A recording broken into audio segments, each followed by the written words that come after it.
Ça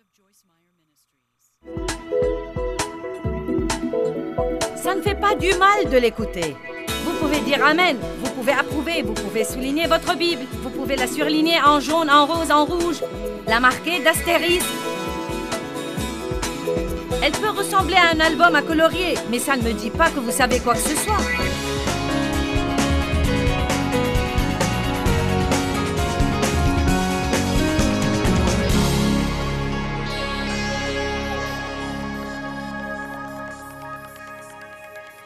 Père, nous te rendons grâce pour ta parole ce soir.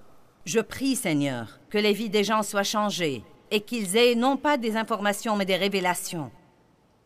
Je prie pour qu'ils se concentrent, qu'ils écoutent avec attention et qu'ils gardent leurs pensées sur ce que je vais enseigner sans distraction ni perturbation, au nom de Jésus.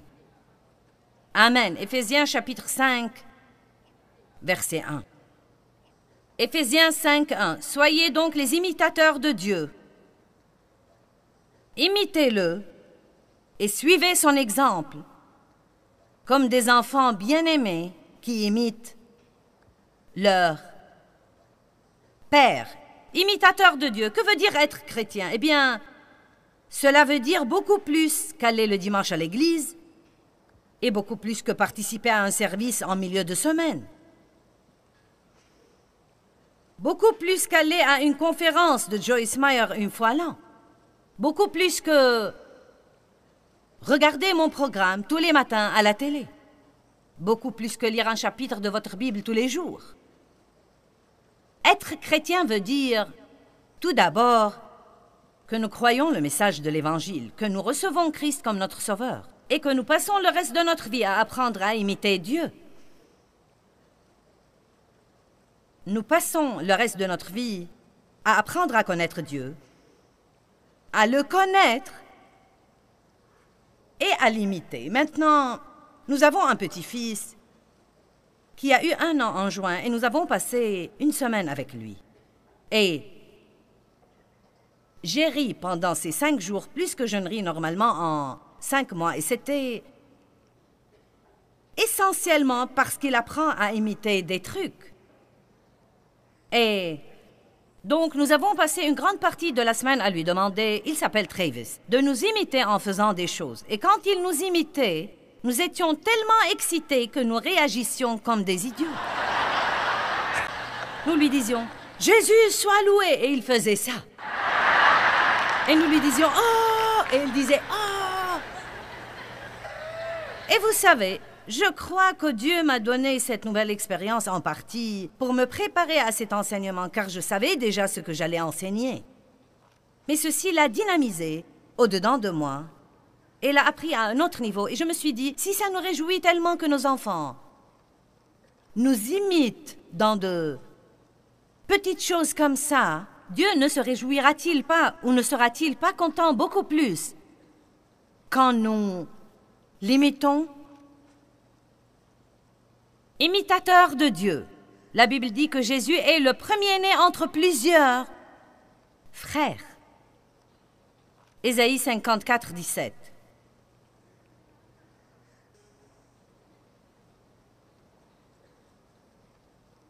Toute arme forgée contre toi ne réussira. Je savais que j'allais vexer certains d'entre vous en disant ça. Toute arme forgée contre toi ne réussira, et toute langue qui s'élèvera en jugement contre toi, tu la condamneras. Mais maintenant, je pense que c'est tout ce que nous prenons de ce verset la plupart du temps. Et tout le monde est tout excité. Oh, je connais les versets qui peuvent enthousiasmer les gens. Je les ai prêchés assez longtemps. Mais nous allons travailler sur la deuxième moitié de ce verset et nous verrons si vous resterez enthousiasmés. Cette paix dont il parlait vraiment, car tout ceci est dans le même verset, le verset 17. Ceci, la paix, la justice, la sécurité, la victoire sur l'opposition, tel est l'héritage. Il est l'héritage des serviteurs du Seigneur. Donc, c'est votre droit acheté par le sang, hérité comme quoi aucune arme forgée contre vous ne réussira, et toute langue qui s'élèvera en jugement contre vous, vous la condamnerez. Mais maintenant, nous devons voir ce qu'est un serviteur du Seigneur. Le serviteur idéal du Seigneur est celui en qui le Seigneur est reproduit. Vous comprenez? Que devrais-je faire pour dire « je suis un serviteur du Seigneur » ? Je dois être occupé à faire le travail du Saint-Esprit pour que Jésus soit reproduit en moi. Le serviteur du Seigneur n'est pas juste quelqu'un qui a une Bible et qui va à l'église, mais le serviteur du Seigneur est quelqu'un en qui Jésus est en fait reproduit. Donc, si je travaille avec le Saint-Esprit, jour après jour, si je fais des progrès, je ne dis pas que je suis arrivé, mais je fais des progrès. J'étudie, j'apprends, je grandis, je communie avec les autres croyants, je prie, j'étudie la parole, je prends des notes, je demande le pardon, je veux changer, je veux grandir. À ce moment-là, je peux dire, toute arme forgée contre moi ne réussira, et toute langue qui s'élèvera en jugement contre moi, je la condamnerai. Je prêche mieux que vous ne réagissiez. J'étais tout excitée quand j'ai vu ça. Je prêche depuis 33 ans, et la plupart du temps, même quand je partage ce verset, je partage juste la première partie car les gens l'aiment. Toute arme forgée contre moi ne réussira. Nous avons des cantiques et des sermons là-dessus. Nous avons des livres là-dessus. Mais vous savez, nous ne pouvons pas avoir la première moitié sans la deuxième moitié. Allez! Je ne suis pas venue au Texas pour servir le dessert.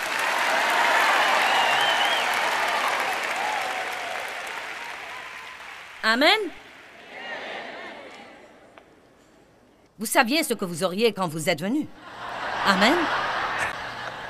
Je vais vous encourager, je vais vous édifier, je vais vous dire que vous êtes merveilleux, mais je vais aussi vous donner une fessée avec la parole. Quand vous regardez de près, ce n'est pas aussi difficile que ça. C'est ce que dit la Bible de la première à la dernière page. Faites ce que je vous dis de faire et vous serez bénis. Ne faites pas ce que je vous dis de faire et vous ne serez pas bénis. Ce n'est même pas un choix multiple. Il n'y a que 2 chemins à suivre. Vous ne devez pas vous y perdre. Faites ce que je vous dis de faire et soyez bénis. Faites ce que je vous dis de faire. Ayez la paix, ayez la justice, ayez la joie, ayez de bonnes relations, prospérez, soyez saints, soyez guéris. Ne faites pas ce que je vous dis de faire, soyez misérables et malheureux. Ayez des relations désastreuses, soyez inquiets, soyez angoissés. Tout est lié à l'obéissance. Et Jésus sera reproduit en nous. Nous ne pouvons pas nous comporter comme Dieu si nous ne le connaissons pas. Vous devez le connaître. Et nous ne parlons pas d'information, nous parlons de révélation. La plupart des chrétiens sont instruits bien au-delà de leur niveau d'obéissance. Amen. Si je vous dis ce soir, combien d'entre vous... Si j'avais commencé avec un message sur le pardon, et si j'avais commencé à enseigner sur les conflits et les vexations, et si j'avais dit, combien d'entre vous doivent pardonner à quelqu'un? Combien d'entre vous en veulent à quelqu'un? Combien d'entre vous ont des conflits? Vous luttez, quelqu'un vous a blessé, vous n'avez pas pu lui pardonner. Je vous promets que 70 à 80% au moins des personnes présentes dans cette salle qui sont venues à cette conférence et qui aiment Dieu se mettront à genoux pour prier. Vous dites, comment le savez-vous? Parce que je n'ai jamais eu moins que ça parmi ceux qui se lèvent. Donc, voilà ma question. Combien d'études de Bible avez-vous besoin encore d'écouter? Sur le pardon, avant de décider de faire le second pas et de pardonner, ça ne fait pas du mal d'écouter la Bible. Il n'y a pas de douleur à l'écouter.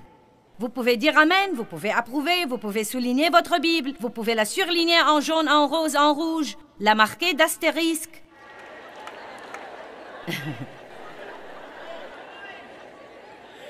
Elle peut ressembler à un album à colorier, mais ça ne me dit pas que vous savez quoi que ce soit.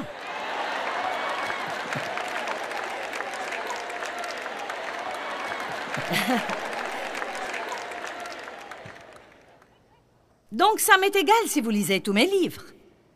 Non mais j'aime bien que vous les lisiez, car cela veut dire que vous avez dû les acheter, c'est cool. Les gens me disent « Oh, j'ai acheté tous tes trucs, j'ai écouté toutes tes bandes et j'ai lu tous tes livres. » Et parfois je pense « Mais insensé, vous n'avez rien lu. Vous ne continuez pas à comporter comme ça si vous les aviez lus. »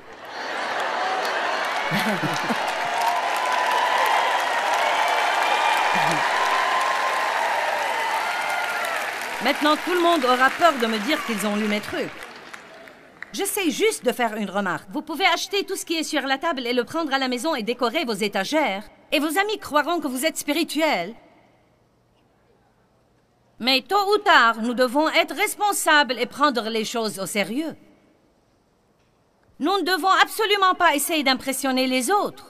Nous devons prendre les choses au sérieux et nous devons dire « Très bien, Joyce, dis-moi qu'est-ce que tu fais? Comment est-ce que tu traites les autres? Es-tu égoïste? Es-tu généreuse? Es-tu obéissante? Combien de temps faut-il à Dieu pour te persuader d'être obéissante? Es-tu fâchée contre quelqu'un? Y a-t-il quelqu'un à qui tu dois pardonner? Es-tu jalouse? » Peut-être que je ferais mieux de changer mon message.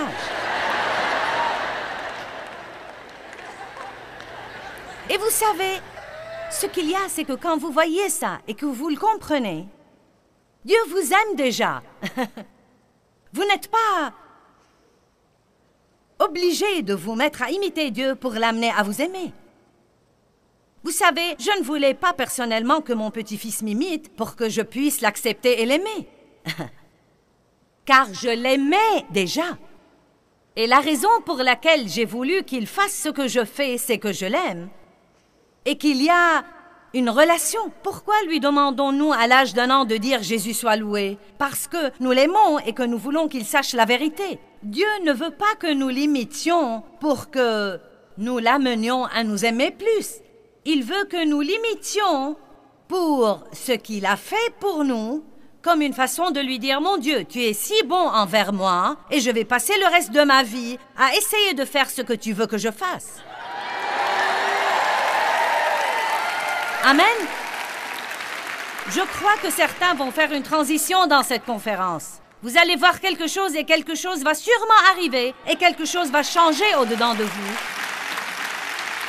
Et vous allez comprendre. Vous allez partir d'ici avec une nouvelle détermination, comme quoi vous n'allez pas laisser le monde vous asservir. Vous allez partir d'ici et donner l'exemple et être une lumière dans un monde sombre. Aucun instrument forgé contre toi ne réussira. Et toute langue qui se lèvera contre toi en jugement, tu la condamneras. Vous m'avez bien entendu, cette paix, la justice, la sécurité et la victoire sur l'opposition est l'héritage du serviteur du Seigneur, les serviteurs du Seigneur en qui le Seigneur est reproduit. Amen. J'aime ce verset. Je crois qu'il est génial. Nous devons connaître Dieu. Jean 17,3 dit « La vie éternelle, c'est de connaître Dieu et de connaître son Fils. » Jésus-Christ. Mais ça ne parle pas de « oui, je sais qu'il y a un Dieu. Oui. » Ça parle de révélation. Pourquoi est-ce important de connaître Dieu? Numéro 1, nous ne pouvons pas être comme lui si nous ne le connaissons pas. Mais numéro 2, 1 Jean 4, 17, la dernière partie de ce verset dit « Tel il est, tel nous sommes aussi dans ce monde. » Wow! Essayez de laisser votre pensée saisir ça.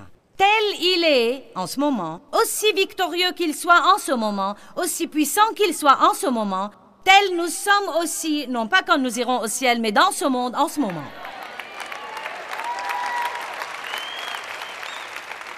C'est ce qui vous appartient. C'est ce qui a été planté au-dedans de vous comme un don de Dieu à la régénération. Une graine de tout ce qu'est Dieu est devenue demeurer dans votre esprit quand vous avez reçu le Christ comme votre sauveur. Peu importe si vous ne le sentez pas ou si vous n'avez pas encore changé, il est là-dedans. Vous arrosez cette graine de la parole de Dieu. Et vous laissez le Saint-Esprit vous aider à arracher les mauvaises herbes de votre vie. Et vous devenez un arbre de justice, une plantation du Seigneur. Pourquoi? Pour pouvoir servir à sa gloire. Ésaïe 63. Vous savez, Paul a prié pour l'Église de Jésus-Christ des choses que je trouve intéressantes, pour ne pas dire plus, et très importantes. Et parfois, quand nous prions pour les autres, nous prions tous les trucs qu'il ne faut pas. Vous savez, nous prions toujours que quelqu'un soit délivré. À dire vrai, peut-être que ce n'est pas ce dont il a besoin. Parfois, les gens ont besoin d'endurer ce qu'ils endurent.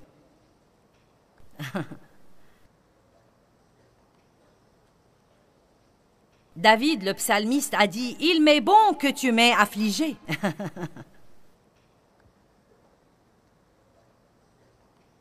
Et Paul n'a jamais prié pour que quelqu'un se débarrasse de ses problèmes, le saviez-vous? Oui. Il ne priait pas pour les gens. « Oh, je prie que ce problème s'en aille. » Il priait pour qu'ils puissent endurer tout ce qui leur arrivait avec une bonne attitude. Oh! Il priait essentiellement que, quel que soit ce qui arrive dans nos vies, nous puissions toujours imiter Dieu. Que nous n'ayons pas tous ces hauts et ces bas, et ces hauts et ces bas, et ces hauts et ces bas. Dieu est stable. Et nous pouvons être stables. Voulez-vous être stable malgré ce qui se passe autour de vous? Combien d'entre vous ne veulent plus être contrôlés par leurs circonstances? Combien d'entre vous ne veulent pas qu'une personne difficile à vivre leur gâche leur journée? Bon sang, vous êtes tous joyeux là-dessus. Eh bien, vous savez ce que cela me dit? Que vous laissez les personnes difficiles à vivre vous gâcher votre journée.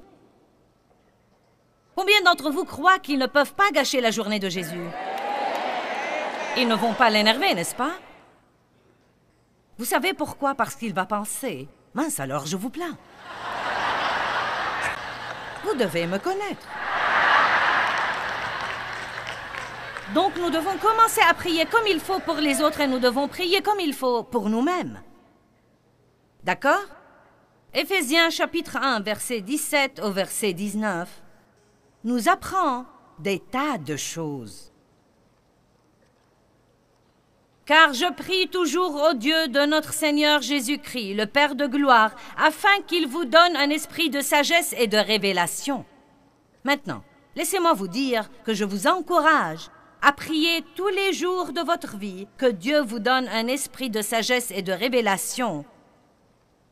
Non pas d'information, mais de révélation.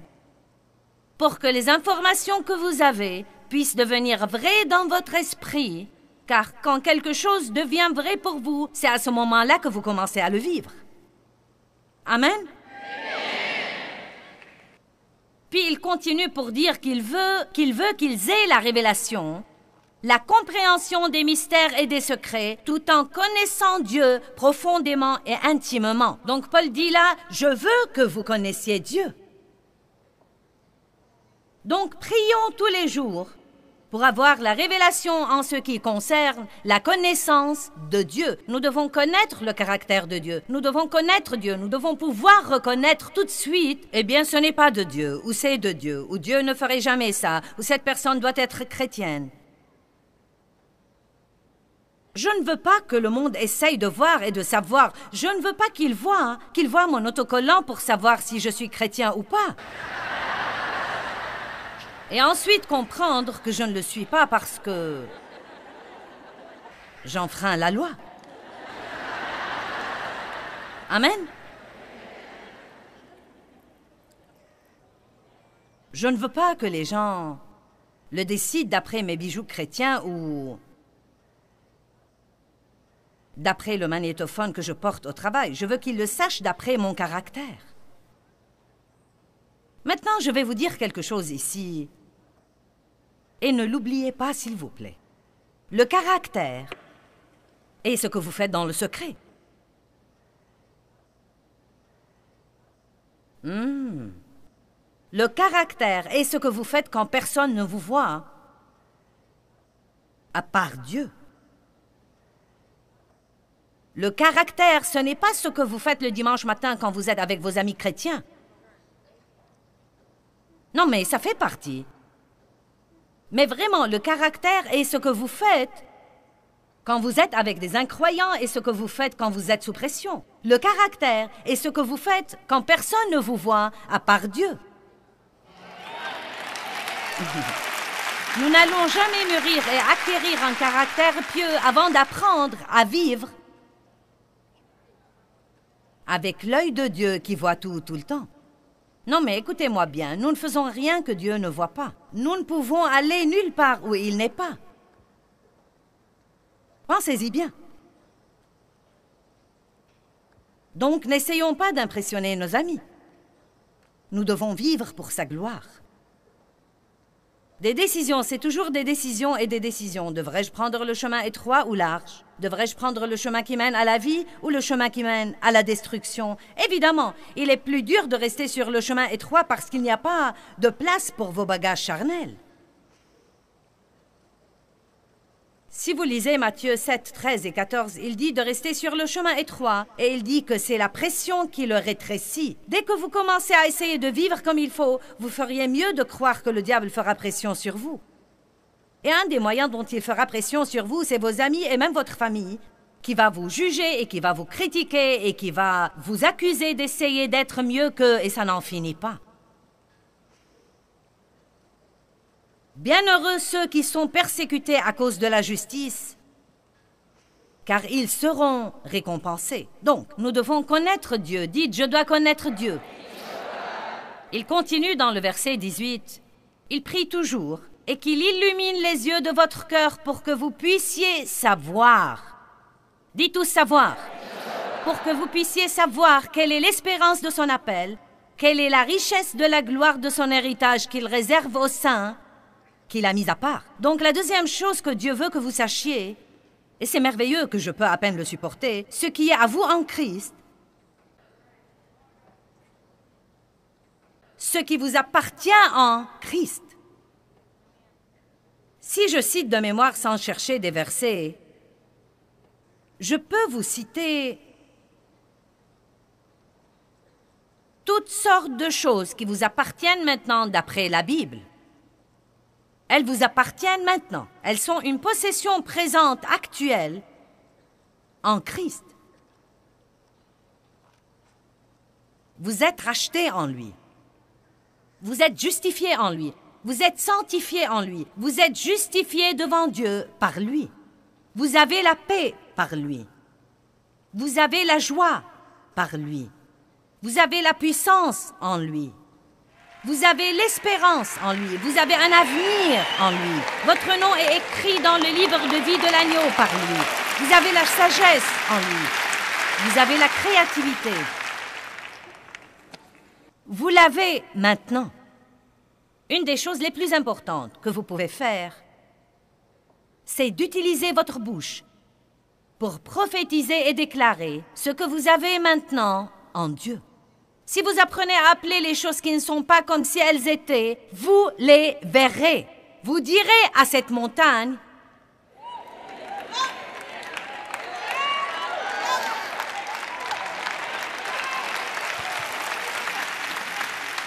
Dieu s'est occupé de moi à propos de ma bouche. Non, mais c'était depuis environ 1 an et je lui disais, franchement, j'en ai assez d'écouter ça. Dieu, qu'est-ce que je fais de tellement mauvais? Et j'ai finalement compris. J'ai finalement compris cette semaine. Il m'a dit, il ne s'agit pas de dire des choses mauvaises. Ce n'est pas que tu dis des trucs pas comme il faut. Je veux que tu ouvres la bouche et que tu commences à dire plus les trucs qu'il faut. Et Dieu me l'a dit à plusieurs reprises, car je connais ce message, mais nous devenons paresseux. Je veux que tu déclares le décret, comme dit David dans le psaume 2. Il dit, je publierai le décret du Seigneur. Ne lisez pas seulement la Bible, déclarez la parole de Dieu sur votre vie. Dites toujours, je suis la justice de Dieu en Christ. Je suis justifié. Je l'écoute et Dieu me parle. Je suis loin par le Saint-Esprit. J'ai un brillant avenir que Dieu m'a promis. Comment vous traitez les autres est plus important pour Dieu que combien de fois vous allez à l'église toutes les semaines. Peut-être que vous vous dites quoi? Eh bien, vous savez, ça ne nous sert à rien d'aller à l'église et d'aller à l'église et d'aller à l'église si ça ne va pas finalement changer notre comportement. Éphésiens 5, verset 1 dit « Devenez donc les imitateurs de Dieu. Imitez-le et suivez son exemple. Traitez-vous les autres comme vous croyez que Jésus les aurait traités. » Nous sommes tous ses enfants bien-aimés. Et il veut que nous traitions les autres de la façon dont il les aurait traités. Eh bien, vous savez, je crois que nous devons apprendre tout ce que nous pouvons apprendre sur Dieu. Comment traite-t-il les autres? Qu'est-ce que nous nous attendons à ce que Dieu fasse dans des situations différentes? Comment pouvons-nous imiter quelqu'un que nous connaissons vraiment bien? Quand on vous pose la question « Connaissez-vous Dieu ?», la plupart répondent d'après le fait qu'ils savent des choses limitées sur Dieu. Mais est-ce que vous connaissez vraiment Dieu?